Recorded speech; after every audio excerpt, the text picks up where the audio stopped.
Thermal power plant दुनिया की कुल बिजली की मांग में से लगभग आधी मांग को पूरा करने में मदद करते हैं।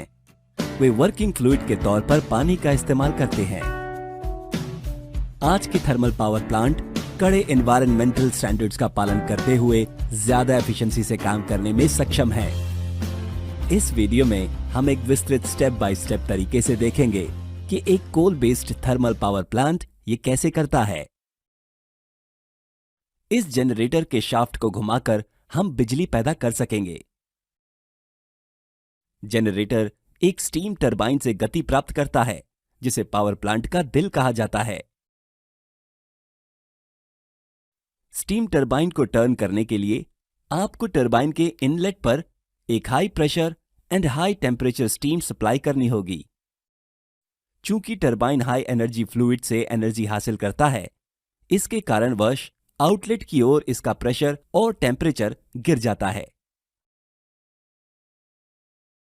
आप विशिष्ट आकार के स्टीम टरबाइन रोटर ब्लेड्स पर करीब से नजर डाल सकते हैं।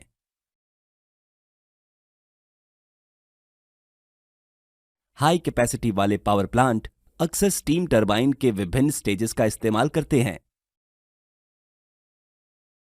जैसे high pressure turbine, intermediate pressure turbine और लो प्रेशर टरबाइन्स। तो अब हमने अपना उद्देश्य हासिल कर लिया है। हमने जनरेटर से बिजली का उत्पादन किया है। अगर हम लो प्रेशर और लो टेम्परेचर स्टीम को उनकी मूल स्थिति में वापस ला सकते हैं, जो बहुत हाई प्रेशर और टेम्परेचर पर थे, तो हम इस प्रक्रिया को दोहरा सकते हैं। पहला कदम है प्रेशर को बढ़ाना। आप इस उद्देश्य के लिए एक कंप्रेसर का इस्तेमाल कर सकते हैं, लेकिन स्टीम को कंप्रेस करना एक बहुत ही ज्यादा एनर्जी इंटेंसिव प्रोसेस है और ऐसा पावर प्लांट बिल्कुल भी कुशल नहीं होगा। इसका आसान तरीका यह है कि स्टीम को लिक्विड में परिवर्तित किया जाए और प्रेशर को बढ़ाया जाए। इस उद्देश्य के लिए हम कंडेंसर हीट एक्सचेंजर्स का इस्तेमाल करेंगे, जो कम प्रेशर वाले टरबाइन के नीचे स्थित है। कंडेंसर में ठंडे पानी की एक धारा ट्यूब्स में बहती है। स्टीम इस लिक्विड धारा में गर्मी को छोड़ देती है और कंडेंस हो जाती है। हम इस फील्ड वाटर के प्रेशर को बढ़ाने के लिए एक पंप का इस्तेमाल कर सकते हैं। आमतौर पर इस उद्देश्य के लिए मल्टी स्टेज सेंट्रीफ्यूगल पंपिंग का इस्तेमाल किया जाता है। इस तरह से प्रेशर अपनी मूल स्थिति में वापस आ जाएगा। अगला कार्य टेम्परेचर को उसके ओरिजिनल वैल्यू पर वापस लाना है। इस उद्देश्य के लिए बॉयलर की मदद से पंप के एग्जिट पर हीट को जोड़ा जाता है। उच्च क्षमता वाले पावर प्लांट आमतौर पर वाटर ट्यूब बॉयलर कहे जाने वाले बॉयलर का इस्तेमाल करते हैं।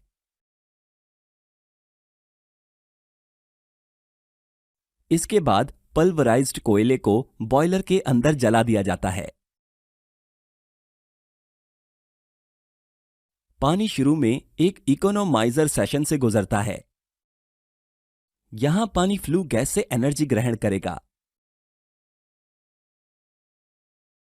पानी एक डाउन कॉमर के माध्यम से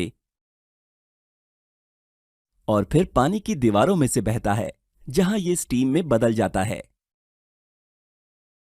शुद्ध स्टीम को स्टीम ड्रम में अलग कर लिया जाता है। अब वर्किंग फ्लूइड अपनी मूल स्थिति में वापस आ गया है, हाई प्रेशर और हाई टेम्परेचर में। इस स्टीम को स्टीम टरबाइन में वापस फीड किया जा सकता है और निरंतर बिजली उत्पादन के लिए इस चक्र को बार बार दोहराया जा सकता है। लेकिन इस बुनियादी रैंकाइन साइकिल पर काम करने वाले एक पावर प्लांट की एफिशिएंसी और क्षमता कम होगी। हम कुछ सरल तकनीकों की मदद से पावर प्लांट के प्रदर्शन को काफी बढ़ा सकते हैं।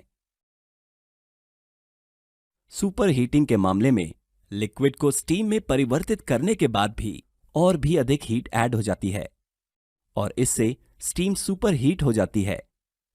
स्टीम का टेम्परेचर जितना अधिक होगा, साइकिल उतनी ही ज्यादा एफिशिएंट होगी। ये कैरनॉट की theorem maximum possible thermal efficiency के अनुसार है। लेकिन steam turbine material 600 degree Celsius से अधिक टेम्परेचर का सामना नहीं कर पाएगा, इसलिए सुपरहीटिंग उस सीमा तक सीमित है। ब्लेड की पंक्तियों के साथ बहते हुए स्टीम का टेम्परेचर कम हो जाता है। नतीजतन पावर प्लांट की एफिशिएंसी को बढ़ाने का एक शानदार तरीका यह है कि पहली टरबाइन स्टेज के बाद हीट ऐड कर दी जाए। इसे रीहीटिंग कहते हैं और यह स्टीम के टेम्परेचर को फिर से बढ़ा देगा, जिससे एक हाई पावर आउटपुट और अधिक एफिशिएंसी प्राप्त होगी।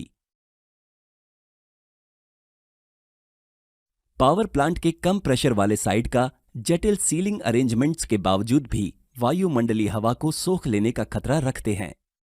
फीड वाटर में घुली हुई गैसेस समय के साथ बॉयलर की मटेरियल को खराब कर देंगी। इन घुली हुई गैसों को हटाने के लिए एक खुला फीड वाटर हीटर पेश किया जाता है।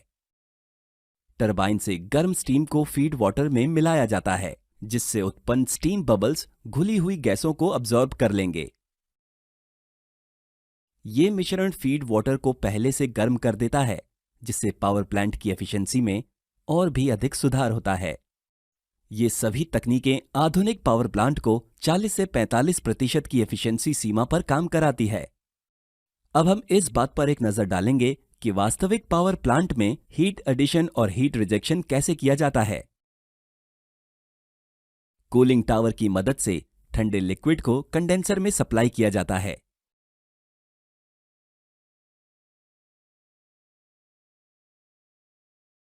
कंडेंसर आउटलेट से गर्म किए गए पानी को कूलिंग टावर में छिड़का जाता है, जो एक प्राकृतिक एयर ड्राफ्ट को शुरू करता है और छिड़का गया पानी अपनी हीट खो देता है। इस तरह से एक ठंडा लिक्विड हमेशा कंडेंसर इनलेट में प्रदान किया जाता है। हेड एडिशन साइड पर जलता हुआ कोयला कई प्रदूषक पैदा करता है।